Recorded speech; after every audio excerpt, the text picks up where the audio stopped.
Assalamualaikum warahmatullahi wabarakatuh.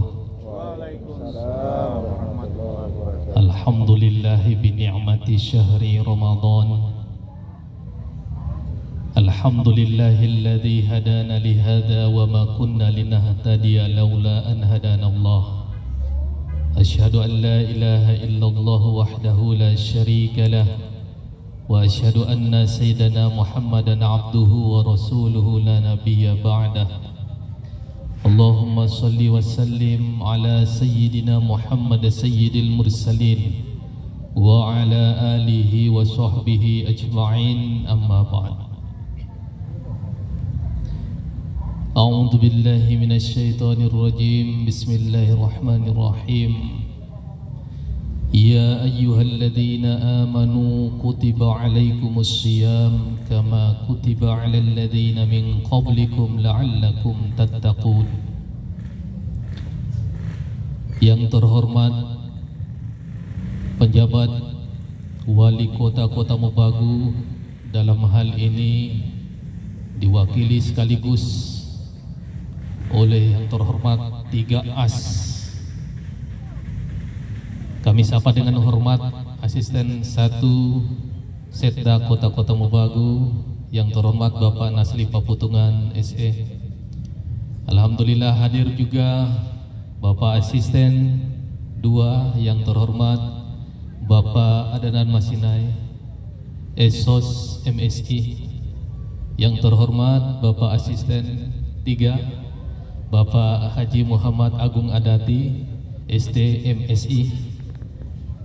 Yang kami hormati tuan rumah Bapak Baso Adil Haji Karim, Ketua Kepala Bank Syariah Indonesia Cabang Kota Mobagu, Ketua MUI, orang tua kami Abah Syahran Gonibala LC MH,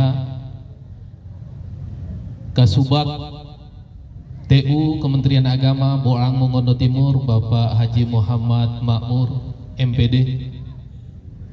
Ada Kasubag TU Kementerian Agama Boang Mongondo ini Bapak Abdul Syukur yang hadir. Ada dari Dinas Pariwisata. Ini terus terang mutasalah Ustadz Mojumu ini cuma itu yang Ustadz ada hafal. Ya, termasuk yang duduk di hadapan Ustadz ini orang tua kami Pak Haji Ali Ridho. Alhamdulillah. Tidak mengurangi rasa hormat Ustadz, mengurangi kesalahan Ustadz.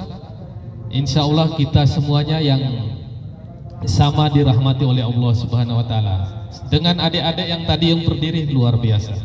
Ustadz terharu tadi melihat adik-adik kecil-kecil, kasih yang itu yang kecil tadi, itu luar biasa. Ini BSI coba mungkin nanti dari pemerintah, dari dinas sosial dan lain sebagainya menyantuni anak-anak yatim ini luar biasa. Karena jaraknya orang yang mau mengurus yatim piatu, yatim dengan Nabi Muhammad itu nyadak jauh ya Allah. Nabi menunjukkan jari telunjuk dan jari tengah, luar biasa. Tapi bukan itu yang ingin Ustadz sampaikan malam hari, belum berbuka so malam hari.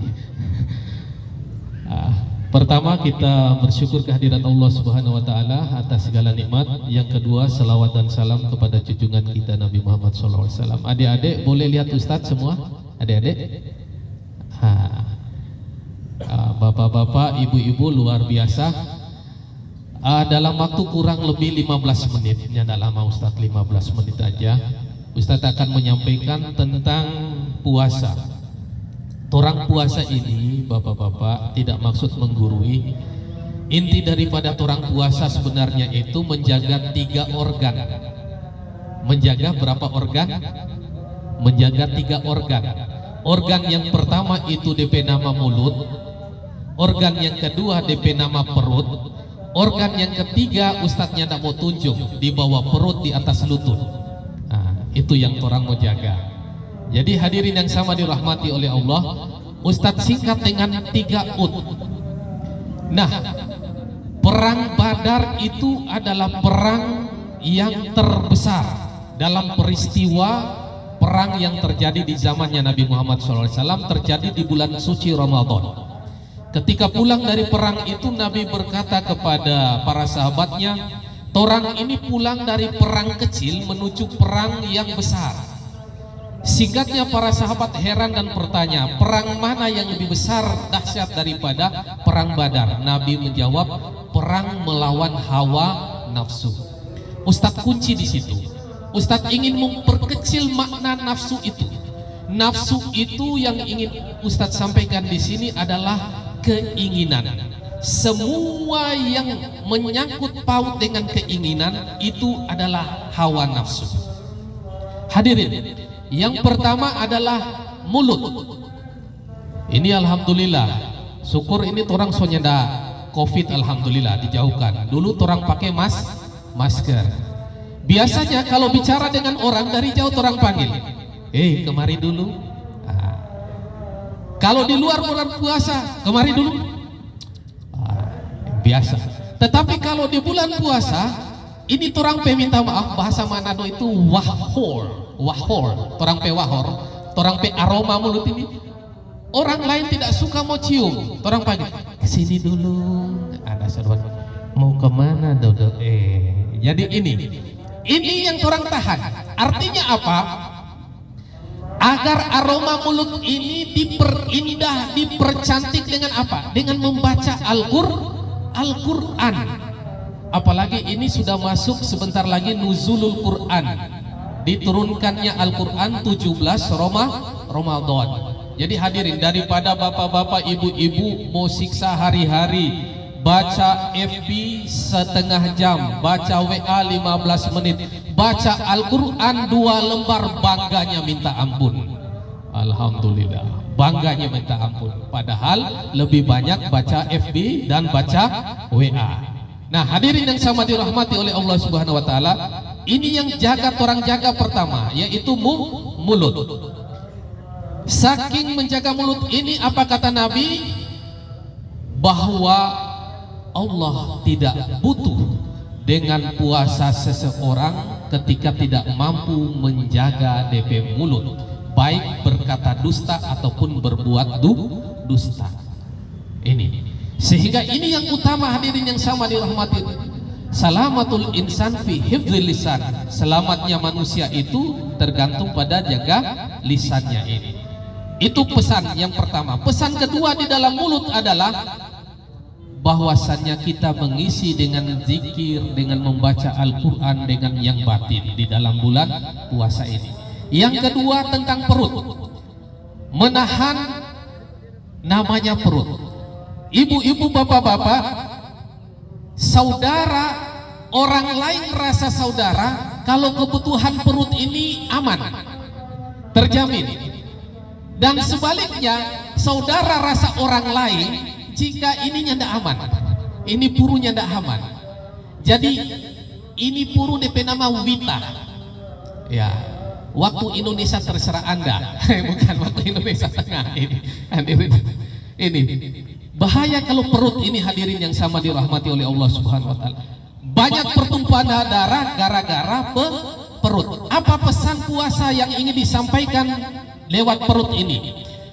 Orang mencari yang namanya harta yang halal. Pesan puasa adalah, manusia, jangankan yang haram, yang halal saja nyadak boleh. Kullu amrin tadullu ala annahu wajib wa kullu nahyin tadullu ala annahu haram. Itu kaidah usul fiqh. Kalau sudah ada melarang berarti tidak boleh, haram. Artinya apa? Yang sah makanan ini halal tetapi menjadi haram tidak boleh ketika orang belum masuk DP waktu. Ini pesan untuk perut. Bahwasanya ibu-ibu, bapak-bapak, hati-hati mau buka puasa. Yang jelas halal, tetapi kalau kebanyakan kasihan. Masuk itu lampa, kukis, balapi, semuanya mau masuk. Akhirnya tidak bisa berdiri, setengah mati. Ada yang makan pisang kong lemparnya tidak sengaja kena di kepala langsung pingsan. Ini setengah mati. Hadirin yang sama dirahmati oleh Allah Subhanahu wa Ta'ala. Ini pesan moralnya apa puasa? Perhatikan dari mana harta yang kalian dapat untuk mengisi ini perut. Jangankan yang haram, yang halal saja itu dilatih untuk menahannya. Ini tentang puasa. Yang ketiga adalah tentang yang terakhir adalah di bawah perut, di atas lutut. Nah, minta maaf ini tidak ada di sini. Biasanya kalau so terpenuhi yang pertama, mulut so aman, perut so aman, biasanya suka mau kasih puas yang satu itu lagi. Ya tidak ada. Kalau ada sudah tak lebih-lebih suka mau lirik-lirik lagi. Ya tidak ada di sini. Mungkin ada di Manado sana atau di mana, lihat semangka, pemandangan yang indah kayak semangka di dalam kulkas, aduhai, suka mau tambah dan lain sebagainya. Ini dilarang. Jangankan yang haram, yang bukan milik sendiri, yang milik sendiri sah di depan KUA saja, depan Pak Penghulu saja. Nanti dulunya tidak boleh. Nanti ada DP waktu setelah berbuka. Uhilla lakum lailatas syiyami rafatu ila nisaikum hunna libasul lakum antum libas. Jadi ini hadirinnya sama dirahmati oleh Allah Subhanahu wa taala. Tiga ini yang orang perhatikan. Mulut berbicara yang baik-baik, menghindari perkataan yang menyakiti orang lain. Perut memperhatikan dari mana asal daripada makanan itu, haram atau halal. Yang di bawah perut, di atas lutut ini adalah harga diri kita, adalah kehormatan kita. Maka itu patut kita jaga. Seumpama itu gembok, tak salah DP kunci, cuma satu DP cara, kasih rusak itu gembok. Tetapi kalau pas DP kunci, maka dia akan buka dengan baik. Terakhir, Ustadz ingin menutup dengan satu cerita yang sangat familiar. Cerita tentang daerah yang ada di Solong sana. Bahwasanya orang pe anak-anak ini, hadirin yang sama dirahmati oleh Allah Subhanahu wa taala, dalam bulan puasa ini orang Solong sana itu yang dekat Papua Nugini, kalau dorang mau kasih jatuh pohon besar sekali, dorang nyanda pakai senso, nyanda pakai peda, nyanda pakai gergaji. Dorang satu kampung keluar terus panjat itu pohon besar sekali, dorang memaki akang. Itu kebun-kebun binatang keluar semua di situ. Mereka caci maki, mereka menghina itu pohon selama 40 hari. Apa yang terjadi?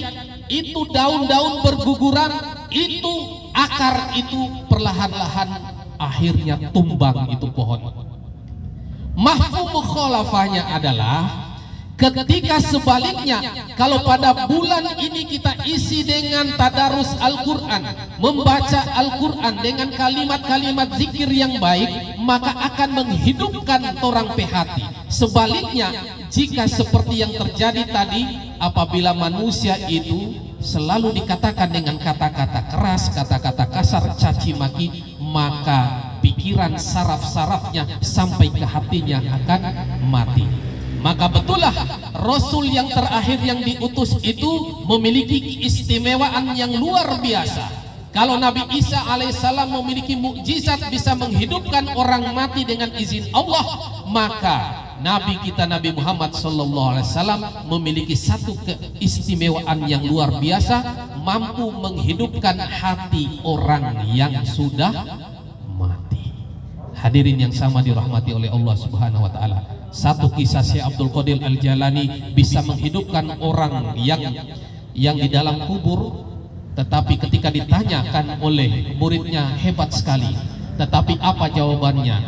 Ada amalan yang lebih hebat daripada menghidupkan dengan izin Allah orang yang sudah mati, yaitu orang yang mampu mengajak orang dari yang nyanda bagus menjadi bagus. Maka itu amalannya itu jauh lebih hebat daripada orang yang mampu dengan izin Allah menghidupkan orang yang mati. Ternyata tugas dakwah itu bukan hanya para ustadz, bukan hanya orang-orang tertentu. Tugas dakwah itu ada pada diri orang masing-masing, minimal dengan senyum mengajak kebaikan. Dan alhamdulillah pada hari ini, sore hari ini, BSI Bank Syariah Indonesia telah memberikan teladan contoh, telah membagi kepada anak yatim. Mudah-mudahan itu barokah. Dengan demikian Bank BSI ini semakin maju dan jaya. Amin, amin ya rabbal alamin. Ustadz kira demikian. Mudah-mudahan yang sedikit ini dapat memberikan kemanfaatan. Apabila ada hal yang kurang berkenan ataupun ada hal yang khilaf ataupun salah, itu dari Ustadz pribadi. Apabila ada kemanfaatan dan kebaikan di dalamnya, adalah titipan dari Allah Subhanahu wa taala. Nastaghfirullahaladzim, nastaghfirullahaladzim, nastaghfirullahaladzim. Kita sama-sama beristighfar. Karena beristighfar, Allah lebih mencintai seorang pendosa yang mengakui dosanya dan beristighfar daripada seorang ahli ibadah yang sombong dengan ibadahnya.